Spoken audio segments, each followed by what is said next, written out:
तो next topic is magnetic potentials.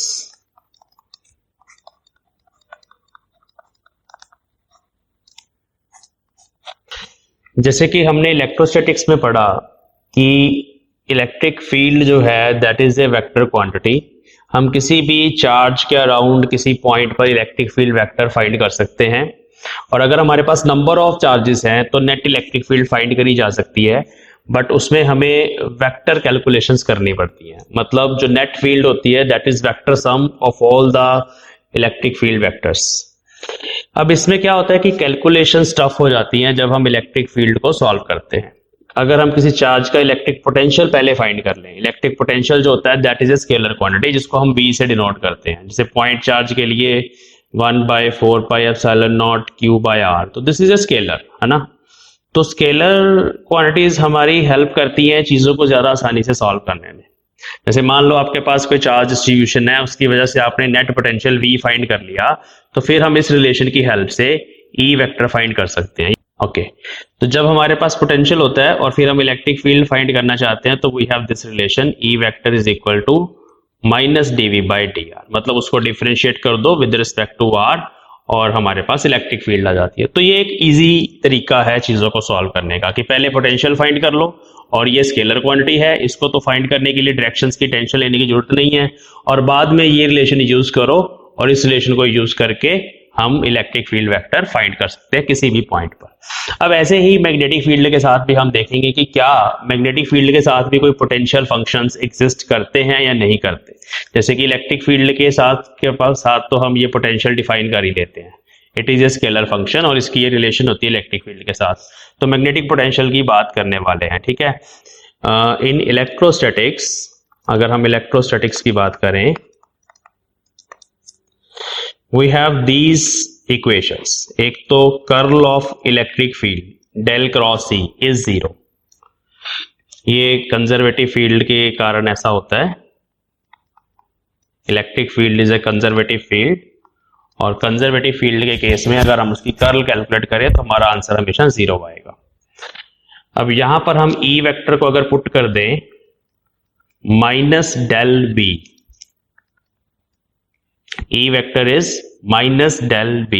अब this is curl of A gradient, curl of A gradient, और curl of gradient हमेशा ही 0 होती है।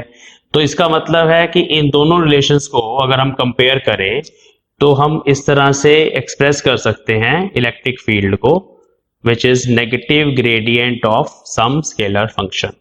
हम अगर उस स्केलर फंक्शन को फाइंड कर लें किसी भी आर्बिट्रेरी चार्ज डिस्ट्रीब्यूशन के लिए, जैसे मान लो ये चार्ज है, उस चार्ज का हम किसी पॉइंट पर कैपिटल V फाइंड कर लें, तो उसको यहाँ पे सब्स्टिट्यूट करके उसका ग्रेडियंट कैलकुलेट करके माइनस से मल्टीप्लाई करके we can find electric field at that point.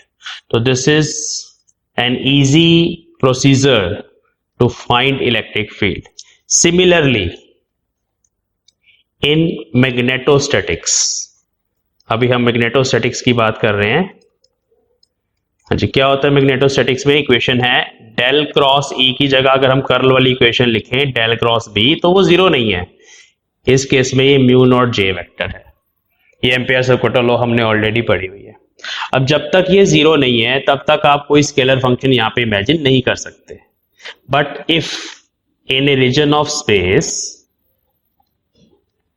अगर कहीं पे करंट डेंसिटी J वेक्टर 0 है, रीजन ऑफ स्पेस में करंट डेंसिटी 0 है, then we can write del cross B, है ना, then we can write del cross B equal to 0। तो अब आप देखिए कि ये इक्वेशन बिल्कुल जैसी इक्वेशन 1 है उसके जैसी है, बट ये तब पॉसिबल है जब करंट डेंसिटी वहां पे 0 है। मतलब मैग्नेटिक फील्ड तो एग्जिस्ट कर रही है बट वहां पे करंट डेंसिटी 0 है, then curl of the magnetic field will be 0। So in that case we can express, therefore we can express B vector as negative gradient, जैसे वहां ऊपर किया था इलेक्ट्रिक फील्ड के केस में, negative gradient of some scalar function, कोई ना कोई स्केलर, ठीक है। स्केलर फंक्शन कौन सा होता है? जिसकी डायरेक्शन नहीं होती बट XYZ के साथ वेरी कर सकती है value, that is called scalar function. उसको हम यहाँ फाई एम बोल देते हैं, मैग्नेटिक स्केलर पोटेंशियल। ठीक है, therefore B vector can be written as minus del of phi M. जैसे वो था minus del of V, this is minus del of phi M. तो this is called scalar magnetic potential. ठीक है, तो this is called scalar magnetic potential. ठीक है, अब इसे ही अगर हम इस बी वेक्टर की इक्वेशन को पुट कर दें del dot B equal to 0 में, तो we will have Laplace equation. जैसे इलेक्ट्रोस्टैटिक्स में लैप्लास इक्वेशन होती है, वैसे ही मैग्नेटोस्टैटिक्स में भी लैप्लास इक्वेशन होती है, वो भी हम देख लेते हैं। Therefore, we can have Laplace equation of magnetostatics। क्या है लैप्लास इक्वेशन? देखिए, del dot B equal to 0 था, इसमें मैंने क्या किया, बी की जगह पुट कर दिया minus del of I M. ठीक है, इक्वल टू 0। तो माइनस तो चलो बाहर आ गया, और डेल डॉट डेल क्या होता है, del dot del is del square phi M. तो del square of some scalar function equal to 0, this is called Laplace equation of magnetostatics. Exam में जस्ट आपको ये ड्राइव करने के लिए आनी है अभी के लिए तो। ठीक है, तो जस्ट आपको ये पता होना चाहिए कैसे स्केलर फंक्शन को डिफाइन करना है और कैसे हमें फिर वहां से लैप्लास इक्वेशन बनानी है। बट ये जो मैग्नेटिक स्केलर पोटेंशियल तभी इंपॉर्टेंट है, वहीं पर मीनिंगफुल है जहां पे करंट नहीं होगा, जहां पे करंट डेंसिटी नहीं होगी। ठीक है, तभी मीनिंगफुल है। तो यहां पर एक नोट लिख देते हैं, phi M is meaningful only in the region where there is no current, जहां पे करंट नहीं होगा, that is current density J vector is 0। तो वहां पर ही स्केलर पोटेंशियल डिफाइन कर सकते हैं। अब हम देखेंगे कि क्या कोई वेक्टर पोटेंशियल भी है, इस तरह का पोटेंशियल फंक्शन जो वेक्टर फॉर्म में हो और मैग्नेटोस्टैटिक्स में हमारी हेल्प कर सके प्रॉब्लम्स को सॉल्व करने में। ठीक है, तो अभी हम वेक्टर पोटेंशियल की बात करने वाले हैं।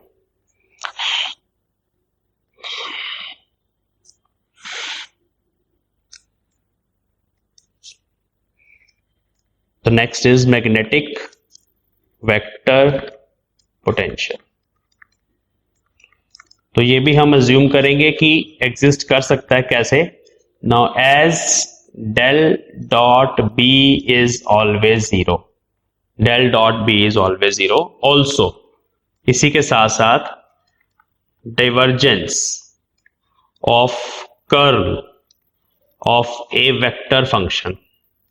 मान लो आपके पास कोई वेक्टर फंक्शन है, वेक्टर फील्ड को रिप्रेजेंट कर रहा है, उसको पहले हमने कर्ल कैलकुलेट करी, उस वेक्टर फंक्शन की कर्ल कैलकुलेट करी, फिर उसकी डाइवर्जेंस कैलकुलेट करी, वो भी 0 आएगा, इज ऑल्सो 0। देखिए, कर्ल कैलकुलेट करने का मतलब होता है रोटेशनल इफेक्ट। अगर आप कर्ल कैलकुलेट कर लो किसी वेक्टर फंक्शन की, तो उसकी जो फॉर्म होती है उस वेक्टर की, वो रोटेशनल फॉर्म होती है, मतलब इस तरह का रोटेशनल इफेक्ट होता है उसमें। ठीक है, जस्ट थोड़ा सा आपकी इमेजिनेशन बनाने के लिए कर्ल कैलकुलेट करोगे, कर्ल उसी फील्ड फंक्शन की नॉन जीरो आएगी जिसमें इस तरह सी रोटेशन होगी, उसी वेक्टर की नॉन जीरो आएगी कर्ल। ठीक है, तो कर्ल आपने कैलकुलेट कर ली, अब वो नॉन जीरो आ गई। जब आप उसकी डाइवर्जेंस कैलकुलेट करोगे, डाइवर्जेंस का मतलब होता है इस तरह से आउटवर्ड, जैसे फ्लक्स होता है हमारा इस तरह से। तो अगर किसी फील्ड में ये वाला इफेक्ट है, मतलब कर्ल उसकी नॉन जीरो आ रही है, तो फिर डाइवर्जेंस 0 आएगी। सीधी सी बात है कि वहां पे डाइवर्जेंस नहीं है। तो यहां पर फिर हम लिख सकते हैं दैट इज, ये मैं अभी यहां पे बनाने का मतलब नहीं है, इसको रब कर देता हूं। तो that is del dot del cross A मैंने कोई वेक्टर मान लिया, ठीक है, जनरल वेक्टर, ये 0 होगा। अब फिर से हम इन दोनों को कंपेयर करेंगे। अगर हम इन दोनों को कंपेयर करें, therefore comparing above two equations we can right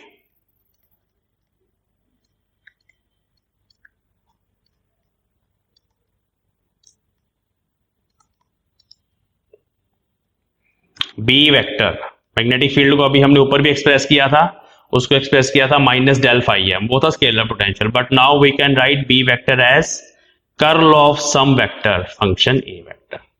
तो ये जो ए वेक्टर है this is called vector potential, ठीक है। तो here any vector field function A vector is called magnetic vector potential if it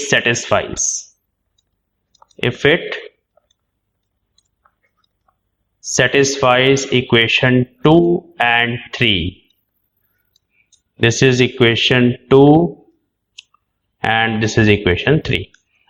मतलब हम किसी वेक्टर फंक्शन की कर्ल कैलकुलेट करें, एक रिजल्ट आ गया, फिर हम उसकी डाइवर्जेंस कैलकुलेट करें और आंसर आ जाए 0, तो वो जो वेक्टर था that is magnetic vector potential.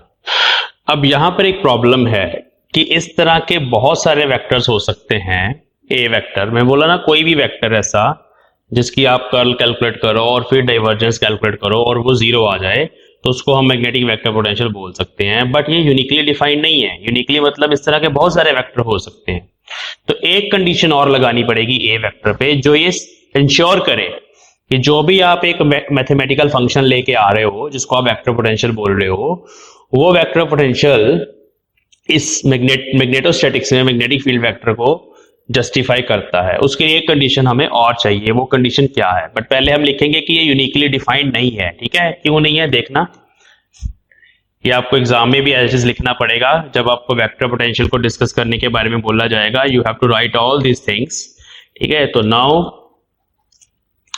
It is clear that A vector is not uniquely defined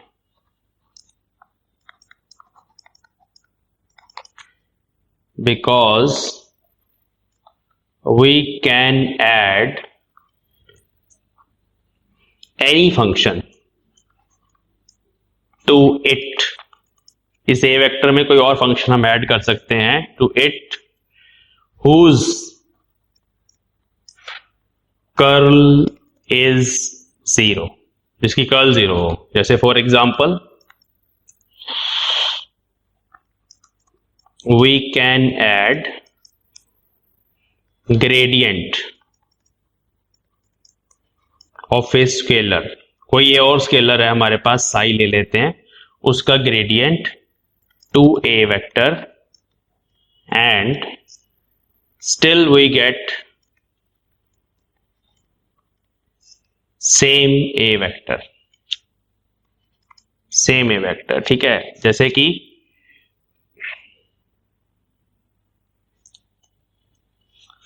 जैसे मैथमेटिकली अगर हम डेल क्रॉस ए लिख रहे थे ना, उसकी जगह अगर हम ए में ये एक चीज ऐड कर दें, डेल साई, कुछ ऐसे फंक्शन ऐड कर दिया।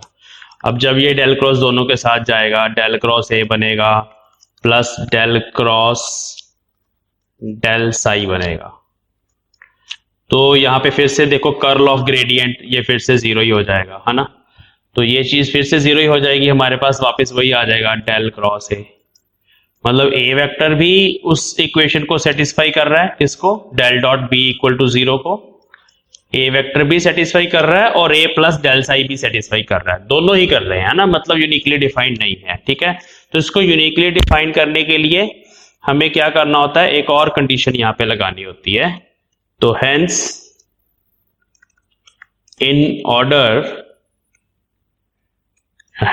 to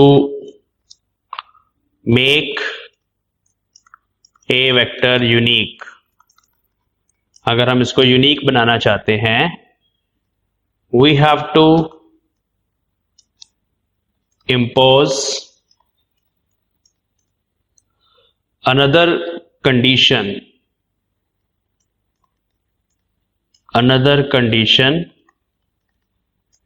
to a vector without affecting b vector। ये भी है साथ में कि ये नहीं आपने a वेक्टर चेंज कर दिया उससे b वेक्टर भी चेंज हो गया, ठीक है, विदाउट अफेक्टिंग b वेक्टर।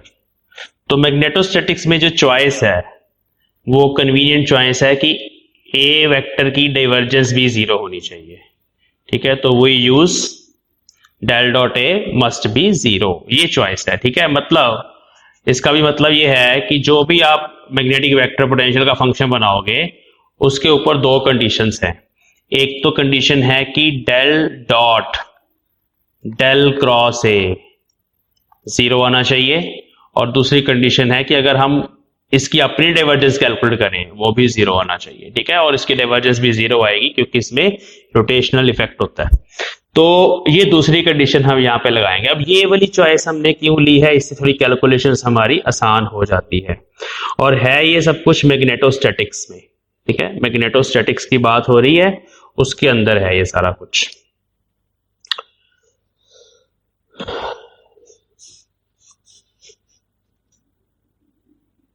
ठीक है, तो therefore B vector is del cross A vector and also the divergence of A vector is zero. So this defines magnetic vector potential.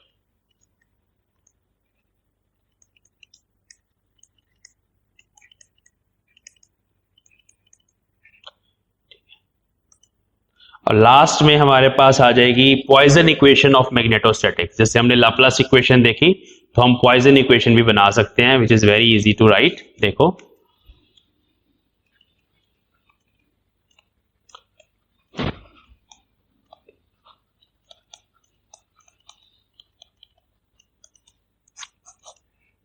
देखिए, del cross B is equal to mu naught J. अभी हम J को zero नहीं put करेंगे। Now another equation B vector is del cross A, इसको हम यहां पे पुट करेंगे, पुट इन वन, तो बन जाएगा डेल क्रॉस ए, सॉरी दोबारा लिखता हूं, तो यहां पे बन जाएगी equation one del cross A vector. This is vector triple product, ठीक है। इसको सॉल्व करना है तो ये बनेगा del dot A minus del dot del into A, ठीक है। तो इस तरह से ये काम करता है, equal to mu naught J. Now again divergence of gradient, sorry gradient calculate कर रहे हैं यहां पर हम डाइवर्जेंस का, ठीक है। तो gradient of divergence is zero, this term is zero. अगर हम ग्रेडियंट कैलकुलेट करें किसी भी वेक्टर की, पहले डाइवर्जेंस कैलकुलेट करके उसका ग्रेडियंट कैलकुलेट करें तो जीरो आता है। ये बेसिक वेक्टर कैलकुलस की यूनिटीज हैं, याद रखनी है, ठीक है। ये इंपॉर्टेंट रिलेशंस होती हैं। और बाकी बचा माइनस डेल स्क्वायर, ऐसे लिखा जाएगा, ये चीज बची minus del square A vector is equal to mu naught J. तो therefore del square A vector is equal to mu naught J. तो magnetic vector potential Poisson equations में भी आ जाता है, ठीक है। देखो लाप्लास इक्वेशन में स्केलर पोटेंशियल आया था और पॉइजन इक्वेशन में मैग्नेटिक वेक्टर पोटेंशियल आता है। This is similar to Poisson equation. Expression for magnetic vector potential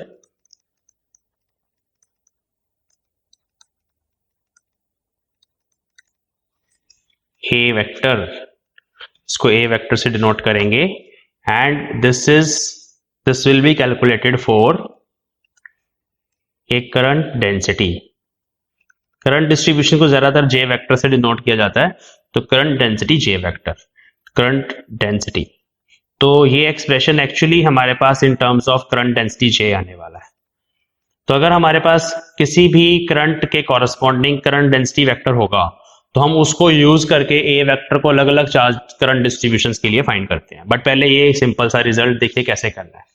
हम वैसे ही बायट-सैवर्ट लॉ से स्टार्ट करेंगे कि हमारे पास एक करंट कैरिंग कंडक्टर है, उसके अंदर small elementary length DL vector है, और अगर हम इसकी मैग्नेटिक फील्ड आइडियल वेक्टर की मैग्नेटिक फील्ड लिखना चाहते हैं किसी पॉइंट पी के ऊपर, तो वो मैग्नेटिक फील्ड एक तो यहाँ पे इनवर्ड डायरेक्शन में आएगी बी वेक्टर की बजाय इसको डीवी वेक्टर लिखेंगे, small magnetic field.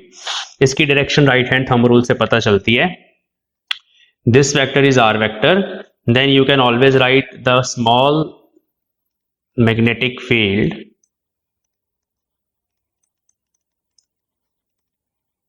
at P due to current element.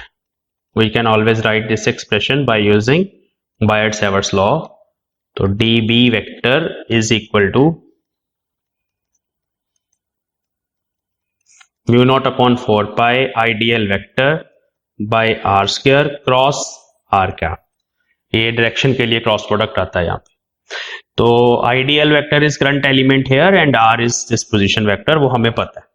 Now we will consider a volume distribution of current. Volume distribution current मतलब मैं अभी क्या करने वाला हूं, हम इस छोटे से पार्ट को जूम करके देखने वाले हैं। जूम मतलब इसको थोड़ा मैग्नीफाई करेंगे। जब हम इसको मैग्नीफाई करेंगे तो ये कुछ ऐसा नजर आएगा हमारे पास। यहाँ पे छोटा सा करंट एलिमेंट है, इसमें से करंट आई जा रहा है हमारे पास। डीएल वेक्टर इसकी लेंथ है, डीएल वेक्टर इसकी लेंथ है। A is area of cross section, मैंने जस्ट इसको मैग्नीफाई किया, ठीक है। तो A is area of cross section, और इस करंट एलिमेंट का जो वॉल्यूम होगा, वॉल्यूम इसको शेड कर देता हूं, ये सारा volume, that is written as DV. तो डीवी वॉल्यूम तो आप लिख सकते हो, DV volume is basically A times DL, area into length is volume. Scalar quantity होती है ये, तो डायरेक्शन लिखने की जरूरत नहीं है। तो ये डीवी आ गया हमारे पास, ठीक है। और यहाँ पे हम अब कुछ मॉडिफिकेशन करके इसको इन टर्म्स ऑफ करंट डेंसिटी जे लिखेंगे। तो let us suppose J vector is current density. Now what is J vector? J vector is actually current per unit area. Perpendicular होना चाहिए, ये वाला एरिया वेक्टर जो है, ए वेक्टर, वो सरफेस के परपेंडिकुलर होना चाहिए, और ऐसा मैंने मान लिया है कि परपेंडिकुलर है। तो इस केस में हम आइडियल वेक्टर को कैसे लिखेंगे? Let us right current element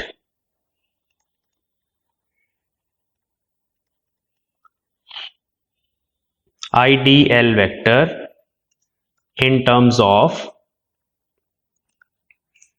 volume current distribution J vector dV. This is called volume current distribution, ठीक है।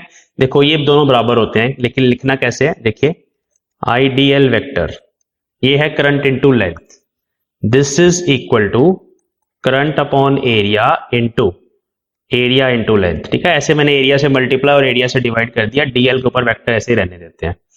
अब इसको ए डी एल को हम डीवी पुट कर सकते हैं। पहले हम वेक्टर को यहां ले आएंगे, जे वेक्टर, और A D L can be written as DV.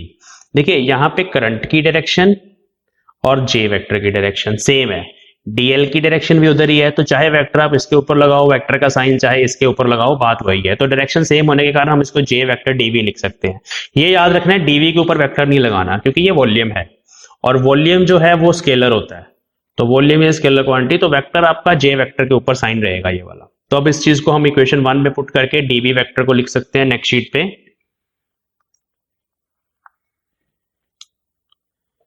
देखो डीवी वेक्टर बिकम्स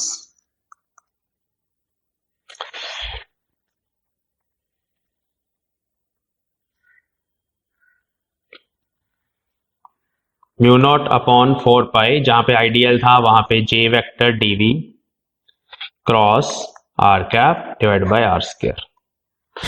और इसको हम ऐसे लिख लेते हैं, mu naught by 4 pi J vector cross R cap by R square DV. तो this is the small magnetic field due to a volume distribution of a current. Total magnetic field B vector will be volume integral, क्योंकि ये volume small volume के लिए लिखा ना, तो 3 बार integration डालेंगे, इसको बोलते हैं volume integral of dB vector. तो इसमें से जो कांस्टेंट्स हैं वो हम इंटीग्रेशन से बाहर ही लिख लेते हैं पहले ही, और इस तरह से volume integral of this vector J cross R cap by R square DB, ऐसे लिखा जाएगा इसको। Now I will use a result here. वो रिजल्ट देखिए बहुत इंपॉर्टेंट रिजल्ट है, और आपने इलेक्ट्रिसिटी के सब्जेक्ट में पढ़ा हुआ है। देखिए अगर हम 1 बाय आर का ग्रेडियंट कैलकुलेट करें, 1 बाय आर एक स्केलर क्वांटिटी होती है, उसका ऊपर डेल ऑपरेटर लगा दे, इसको बोलते हैं gradient. Gradient of a scalar function, इसको आपने सॉल्व किया होगा, न्यूमेरिकल होता है छोटा सा, this is minus R cap by R square, ये रिजल्ट होता है, ठीक है। 1 बाय आर का gradient minus R cap by R square होता है, इसको सॉल्व करना बहुत आसान है। देखिए डेल होता है, del operator in terms of R is written as partial over partial R R cap, ये डेल ऑपरेटर का एक्सप्रेशन है, इसको यहां अप्लाई करेंगे, partial over partial R of 1 by R R cap. तो जस्ट इसको डिफरेंशिएट करना है, इसकी पावर -1 है, -1 आगे आ जाएगा, आर की पावर -2 हो जाएगी, साथ में आर कैप आ जाएगा, this is minus R cap by R square. तो मैंने यहाँ देखो प्रूफ भी कर दिया, वैसे आप डायरेक्टली रिजल्ट यूज करेंगे, एग्जाम में आपको प्रूफ नहीं करना। तो now R cap by R square is minus del of 1 by R, मतलब ये बनेगा mu naught upon 4 pi volume integral, J vector ऐसे ही लिख लिया देखो मैंने ये वाला, और यहां पे बाकी जो बचा R cap by R square, ये रहा तुम्हारा R cap by R square, this is cross minus del of 1 by R, और डीवी भी है हमारे पास, ठीक है। ये माइनस साइन हम बाहर लिख लेते हैं और इसको ऐसे लिखा जाएगा, या ये माइनस साइन इसमें खत्म हो जाएगा क्योंकि ये A cross B is minus B cross A, cross product की आइडेंटिटी, तो इसको ऐसे लिखा जा सकता है, volume integral of del 1 by R, ये ग्रेडियंट होता है cross J vector into DV, तो डीवी को हम ऐसे ब्रैकेट के बाहर लिख लेते हैं। तो यहां तक हम आ गए। Now we will solve this quantity, इसको अभी हम सॉल्व करेंगे, कैसे सॉल्व करना है इसको इक्वेशन नंबर 1 ले लेते हैं पहले, बाद में यहां पे पुट करेंगे। Now we will solve this quantity on the next sheet. Now let us calculate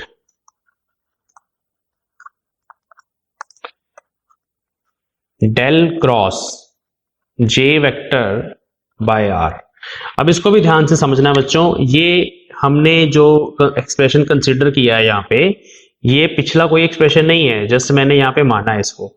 ये 1 बाय आर यहाँ पे आ रहा है, 1 बाय आर एक स्केलर है यहाँ पे, और जे वेक्टर यहाँ पे वेक्टर है। अब इसको कैसे लिखा जाता है, देखो दो फंक्शंस है बेसिकली, डेल दोनों पे चल रहा है। कौन कौन से दो फंक्शंस हैं ध्यान से देखना।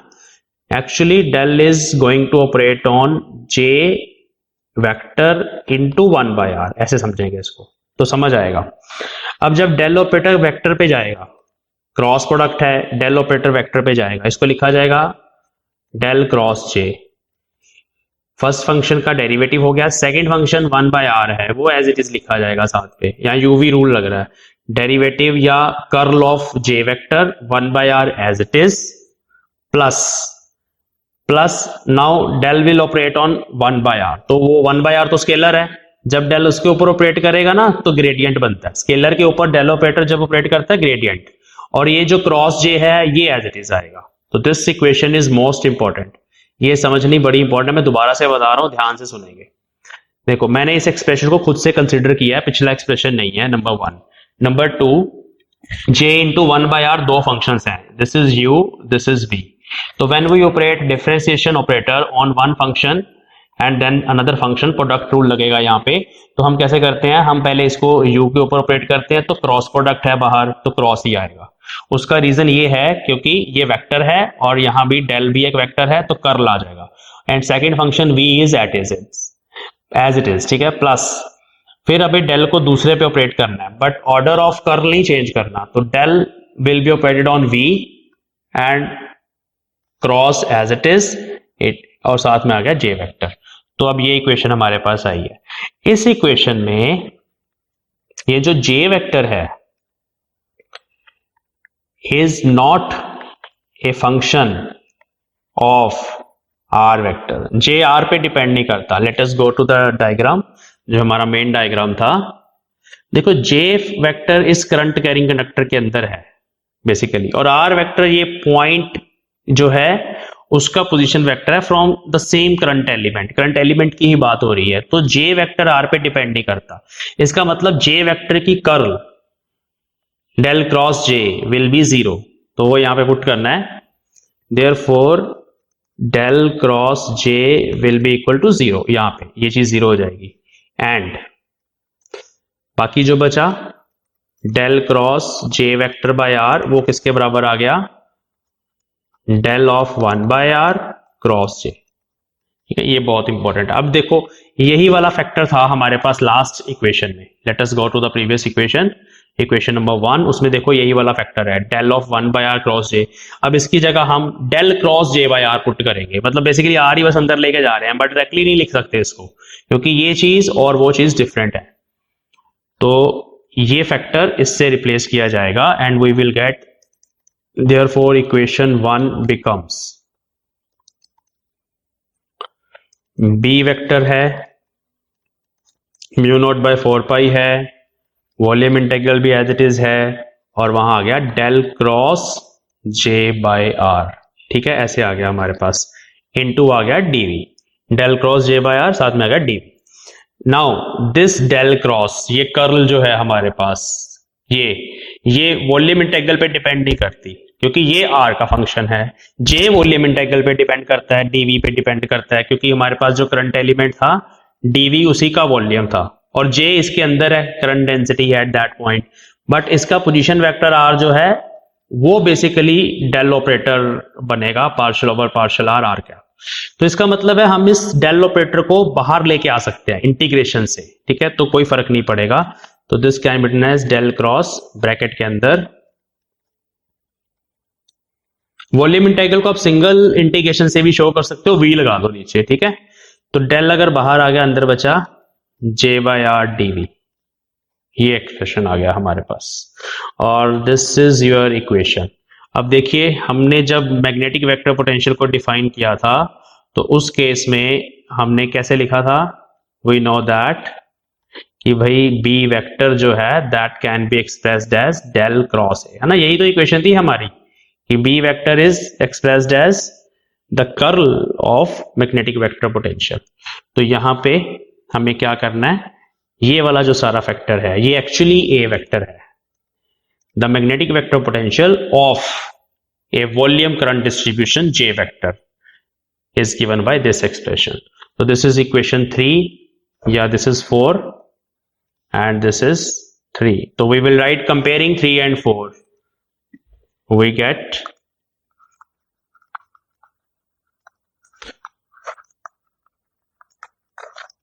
a वेक्टर का एक्सप्रेशन आ गया mu naught by 4 pi volume integral of j by r dv. तो this is the expression for, general expression for magnetic vector potential. हम इसको करंट एलिमेंट की टर्म्स में भी लिख सकते हैं, ये जे वेक्टर डीवी आइडियल लिखा जा सकता है। उस केस में ये वाली जो इंटीग्रेशन होती है this is a line integral. ठीक है, उस केस में ऐसा होता है ऑल्सो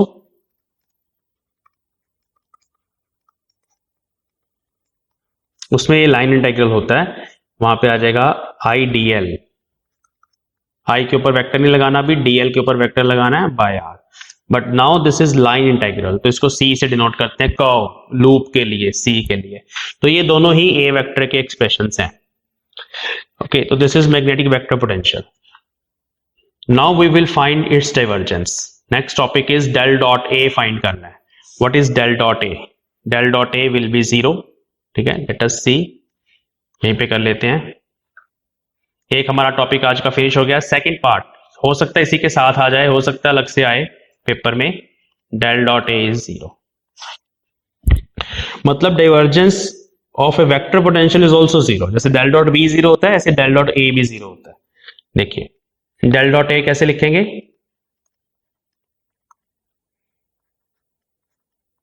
डेल डॉट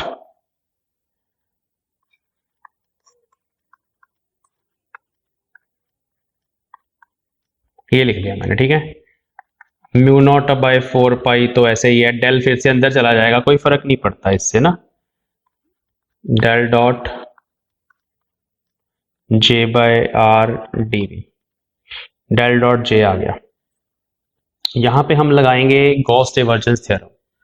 ये है वॉल्यूम इंटीग्रल, इसको सरफेस इंटीग्रल में चेंज करना है। तो जब भी वॉल्यूम इंटीग्रल को सरफेस में चेंज करना होता है तो गॉस डाइवर्जेंस थ्योरम लगती है। मैं थ्योरम लिख रहा हूं, दोबारा से ध्यान से समझ लेंगे। वो बोलता है कि the flux of a vector quantity, flux ये वेक्टर क्वांटिटी है J vector by R, flux of a vector quantity वो होता है surface integral over a close surface flux कैसे लिखा जाता है? सिंपली जैसे ई डॉट डी एस लिखते थे आप, इलेक्ट्रिक फ्लक्स, ds या da है ना, एरिया वेक्टर। यहां पे ई वेक्टर की जगह वेक्टर है जे वेक्टर बाय आर। ई की जगह जस्ट ये है, इसको क्या बोला जाता है? फ्लक्स ऑफ किसका?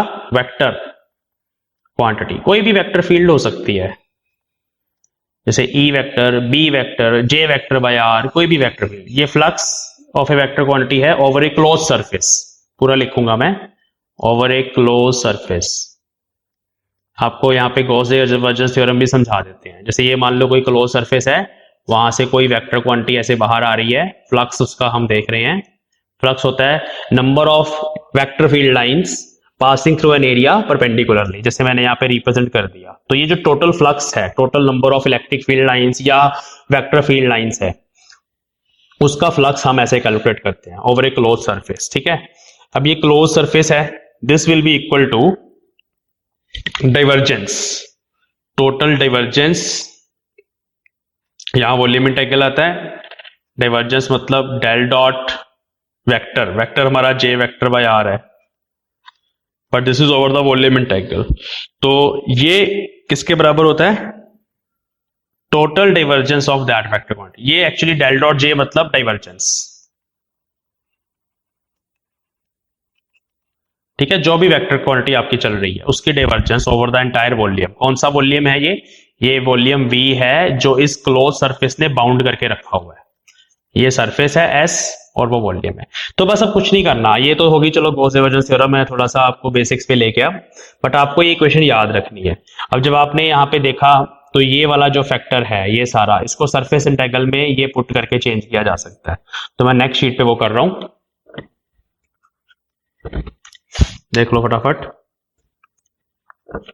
तो del dot A will be now equal to mu naught by 4 pi surface integral, close surface integral किसका? वेक्टर क्वांटिटी का, जो कि है जे वेक्टर बाय आर, उसका डॉट प्रोडक्ट स्मॉल एरिया के साथ जो हमने वहां पे कंसिडर किया।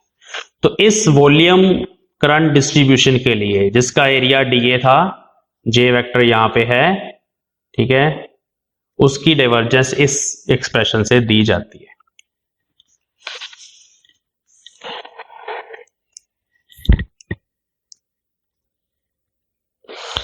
Now this is surface integral. अब ये कौन सा सरफेस है बच्चों? ये एक सरफेस है जिसने सारी की सारी स्पेस को कन्फाइंड करके रखा हुआ है। मतलब जो इंटीग्रल है that is on the bounding surface at infinity. ये पूरा एक बड़ा सरफेस है।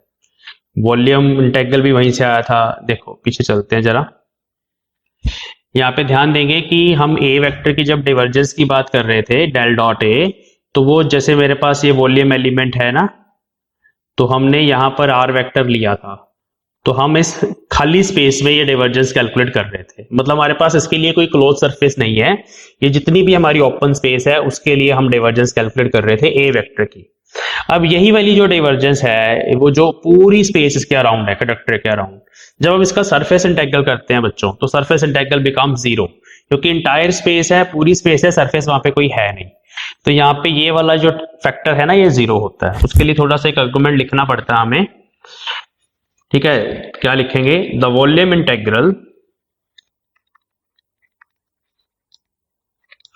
ऑफ इक्वेशन, जिसमें वो आ रहा था वॉल्यूम, इक्वेशन नंबर दे देते हैं,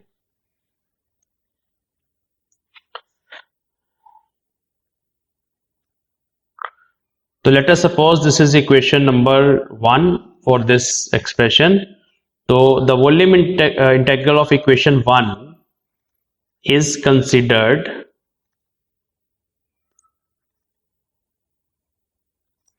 over whole space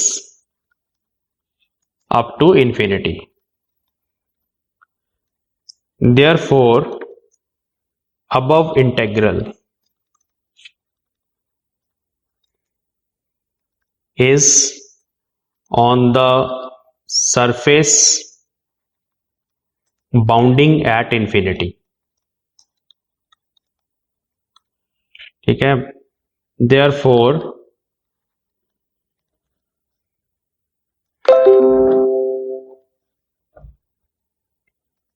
therefore for a finite current, हमारे पास जो करंट हमने माना है that is a finite current distribution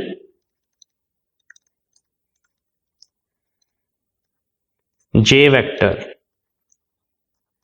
vanishes at infinity। तो जब हम बहुत दूर चले जाएंगे करंट कैरिंग कंडक्टर से तो ये J वेक्टर वैनिश कर जाएगा। इसका मतलब है कि ये वाली जो टर्म है J by R dot dA when we do surface integral of J vector at infinity then it will approach to 0।